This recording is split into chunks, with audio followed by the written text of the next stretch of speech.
Hello everyone, I'm Diane. Welcome to my channel Beyond the Sewing Room. So today I've got a little job to do and it's replacing a zip in these trousers that I made a little while ago. Nothing wrong with the trousers, but look what's happened. My zip has broke up the middle, so it's when the teeth break. So you can still zip it up, but it's got a big gap here. So it's a fault on the zip, not on the trousers. So it's a real shame because it means I've got to do that again, even though it's all sewn in nicely and securely, but the zip is at fault, it's broken. So I'm going to do that now, and I thought it might be helpful to show you what I do in case this happens to you and you're a bit uncertain about replacing a zip. So I went out and bought some fabric, not last week, the week before, went to the sewing shop, had a few notes of things I needed, like zips for different things. I picked this one up. It's not exactly the same, but it doesn't really matter. It was the closest they had because it's not showing, it's on the inside. And it's also a little longer. So they didn't have one the size that I needed because it's quite a short zip on that one. What we do is we just sew across the bottom and secure it. So you go over it a number of times, mark it with chalk where you need to, and that just solves that problem. And then that's going to be encased inside the fly guard on the inside anyway, so you don't see it. So that's what I'm doing. I'm going to show you how to do it now. But first of all, we need to unpick that old zip. Now you need to take care with this part and not rush it because you don't want to rip your fabric in any way. So do take care.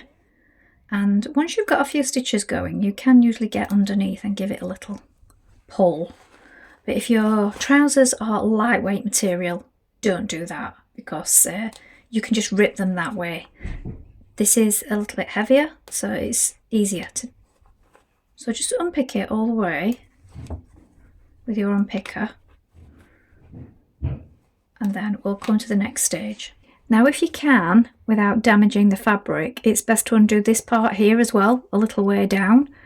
Now you will have lots of sort of zigzag stitches at this point. These are always here to stop your trousers pulling away at this point. So you'll have quite a lot of stitches to unpick at this point. So do take care and do them one at a time. Don't pull on this point because you will probably rip the fabric because it's been zigzagged usually to make a little bar tag. So you'll just have to work at it and get the fabric out as best you can. Or the stitches, not the fabric. So first of all, mark your zip if you need to stitch across it to make it shorter. I've also chopped off a bit of the top because what you'll find is if you've just unpicked an old zip, where it goes into the top, you probably won't have room to push it all the way up. So here I've got my buttonhole on one side, and on the other side where I've unpicked it, look, I've already got my jeans button there at the top. So I've had to make it a little bit shorter there as well. So you may need to do this or you may not. It just depends on what it looks like once you've unpicked it. So take that into consideration and trim where necessary. So here, we're just going to zigzag back and forth quite a number of times just to make sure it's secure. Take care when you're going over the teeth. You might want a stronger needle in for this. But either way, just be careful. It's usually okay with a nylon zip. I wouldn't recommend this with one with steel teeth.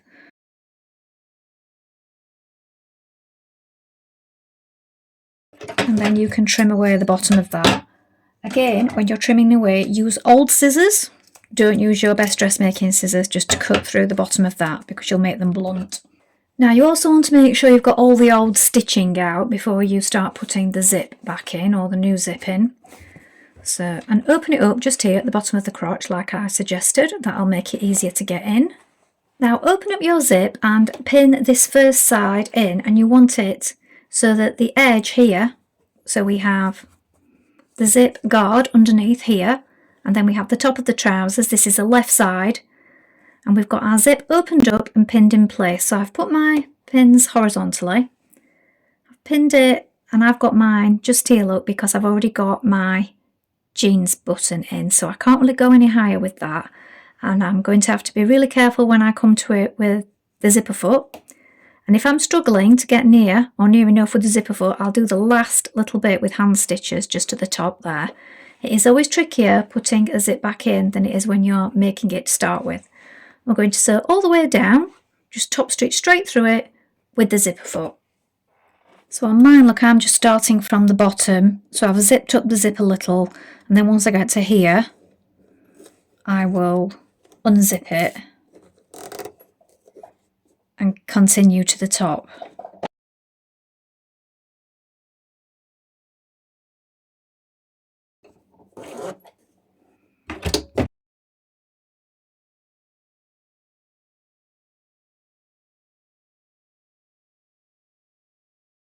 So I'm going to have to take my needle out at this point and do the last little bit with hand stitches because that button is now in the way.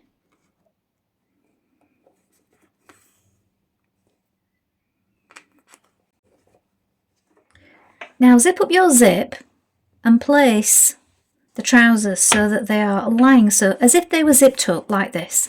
So you want to make sure that this is all flat.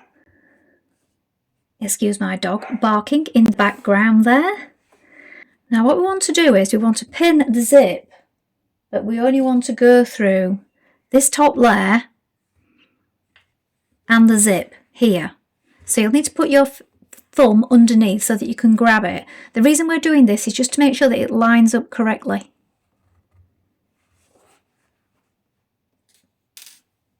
So I'm holding it down flat with my hand on the top, feeling for the zip underneath, and then just popping a pin through, and that's just to get an idea of where that is and where that will lie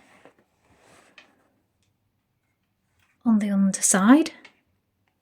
So just put a few pins in that top layer. Make sure it's all still lying flat, how it should when it's fastened up. And once you've done that, you can unzip it. And it will look like this. So that is where it needs to be stitched for it to lie flat when it's fastened up on the front. But now we've got the pins through 2 layers, so we want to change those to make sure that they're just through the back zip placket area here and just the zip. So we don't want them going all the way through now. So leave these in for now while we just add some additional pins, and these ones just want to be through the zip and through this layer, look. So it's like that. So we can take these ones out in a moment. And just the reason we're doing it like this is just to make sure that it all lines up and it's straight. So this one is going to be tucked in, so I will take that one out now. And that bit of the zip will go under there, look, like that.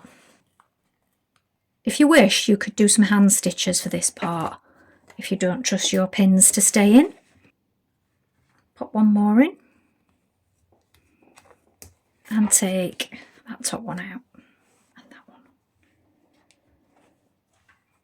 Now what we're going to do is we're going to sew down this side of the zip and through this layer only, look, so the top layer out of the way.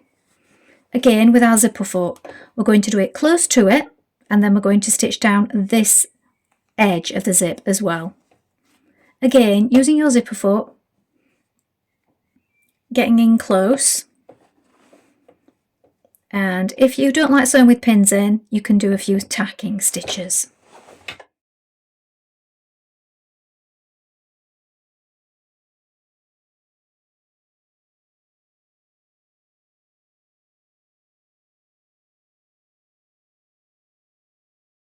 Now zipped up, look, that's all as it should be. But what we need to do now is stitch this bottom area, which I've just pulled out by doing the zip up. There we go, back in. We need to sew at the bottom of it, but also reinstate the top stitching. So we need the trousers zipped up. So make sure it's flat. We're going to just do a few stitches here, and then we're going to peel it back. So I'm just going to pop a pin there so it's closed. Just stitch that area just there where you've opened it up to get in and stitch your zip. So go to the inside and just go over it with a few stitches just to keep that closed. And now we're going to do the top stitching. Now you can probably still see the old stitch marks from where your old top stitching was. If you can't or you're not sure, you can always get a ruler and a piece of chalk and just mark down it just to make it a little bit more clear. I can actually see mine, so try and make sure you use a closer colour thread as possible, or you might want to use a contrasting colour to make it stand out.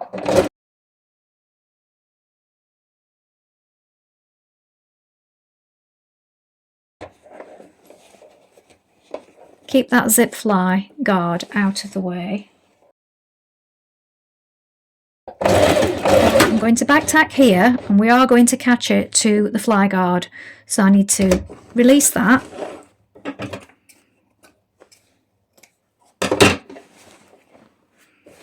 Flip it over. We're only catching it at the bottom.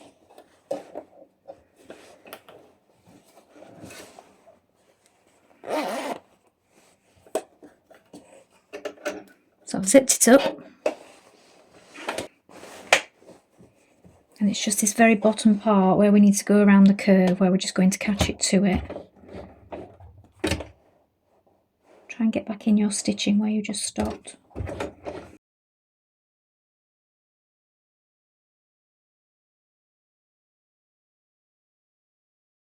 Now, one final thing you might want to do is just add in those bar tacks again. So at this side, so on the right at the bottom of the zip, and just here where you rejoined your stitching, where it's catching the fly guard at the back. Just a few there and a few on this side at the bottom.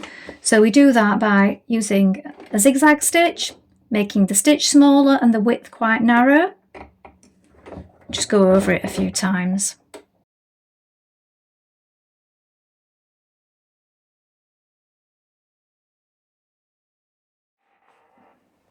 So here it is with the new zip inside.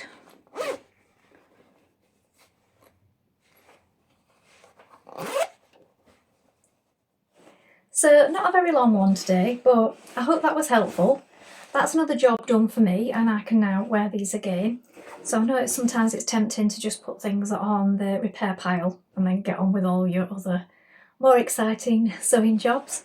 But it's good to have these things done, and I have loved wearing these trousers since I made them. I made them Christmas time and then wore them a lot, but even now in the spring, summer months, they're a nice colour, aren't they? They go with lots of things, and I don't think they're too wintry, although they are a bit heavier, so for cooler days perhaps. Let me know in the comments below if this was helpful to you, and if there are any other little mending videos or tips that you might require, and I'll have a think about that and maybe make those in the future. Thank you so much for watching today. Bye for now.